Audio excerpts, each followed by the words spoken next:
Кемпір-ау кешегі өткен күнің қайда, түлеген түлкі түстес түрің қайда, қырмызы қыз кезіңде қызықтырған қырд өскен қызғалдақтай гүлің қайда. Солардан қазір ырым жоқ, қылығыңдай қырың жоқ, күнге күйген көндейсің, сиқыңда жоқ сының жоқ деп білсен ғой.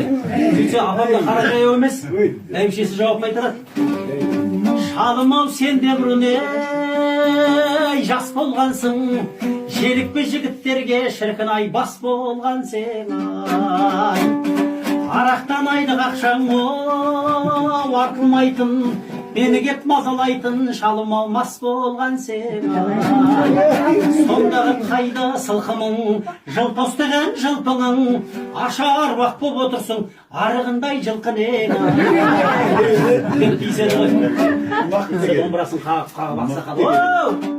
Кемпір-ау қыз күніңде құлпуш едің, аяғын қақсай басып сылтуш едің, аялап алақаның арқам түсіп, қылықты қызметіңмен жылтуш едің. Қазір суық бұздайсың, мұныңды тағып бұзбайсың, сірекейің сірін емес сортанға біткен тұздайсың. 80-дің 7-сіне келгенше, кемпірдің сірекейін дәм білетіне деген шал деп қояды. Сол кезде апам тұрып жауап қайтарған екен дейді. Шалым-ау айтқандарың тегін беді, жабысар желкемізден құрғырау желім бедің ай. Бұқаның өз өлсе де мұрын өлмейді, дейтұғын мәтеліңнің шалым-ау керіммеді ай. Сырыңның санай бермей бе сынықтарын, қыздардың қылға тізбе шалым-ау қылықтарын ай. Азғантай асалдында қымыз іште, тойып тоңқайдағы шіркін ай тынық шалым ай. Десе, ақсақалда мойындап, кемпір-ау сен талай қымыз бердің балдайынан, тәттіден кеткен емес таңдайымнан, келіншекке бергісіз кемпірім-ау, келші бер сүйейін маңдайыңнан.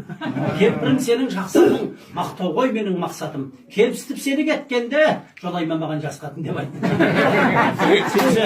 Кемпір де риза боп ақсақалына. Шалым-ау өзім өскен өңірімде, өзгені сүйген жоқпын өмірімде, әйтеуір етшемесемді сорып ішкендей, көтеріліп кейде қалар көңілімде. Менде бір осы сәтте биіктейін, қосылған қыркүйекте киіктейін, жасқанбай жақындашы, жаным шалым, сақалыңның астынан иіскейін деп айтты. Кемпірдің беті бері қараған сияқты.